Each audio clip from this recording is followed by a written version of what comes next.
தூண்களுக்குள் மறைந்திருக்கும் சோழர்களின் ரகசியம். இப்படியெல்லாம் கூடவா சிற்பங்களை செதுக்கி வச்சிருப்பாங்க.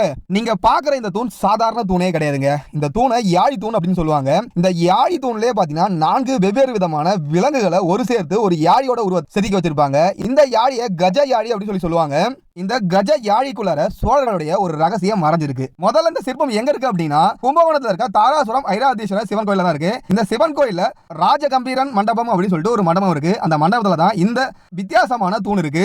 இந்த தூண்கள்ல எல்லா யாழியோட துதிக்கையும் ஒரு மாதிரி இருந்தா ஒரே ஒரு யாழியோட துதிக்கை மட்டும் வித்தியாசமா இருக்கு. அது ஏன்னா இந்த கோயிலுக்கு உள்ளார போறதுக்கான வழி இதுதான் அப்படின்னு நம்மளுக்கு சொல்லாம சொல்லுதுங்க.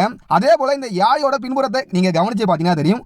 ஒரே ஒரு யாழியோட பின்புறம் மட்டும் கொஞ்சம் வித்தியாசமா இருக்கும். ஏன்னா கோயிலை விட்டு வெளியே போறதுக்கான வழி இது அப்படின்னு சொல்லிட்டு நமக்கு சொல்லாம சொல்லுதுங்க. இந்த விஷயத்தை நான் சொல்லலங்க, இங்க வர நிறைய வரலாற்று ஆய்வாளர்கள் சொல்றாங்க. பாருங்க, சோழர்கள் கல் சிலையிலையும் பாருங்க தங்களுடைய கலையை விளையாடி வச்சிருக்காங்க. நீங்க அடுத்த முறை தாராசுரம் போனீங்கன்னா மறக்காம இந்த தூண்களை பார்த்துட்டு வாங்க.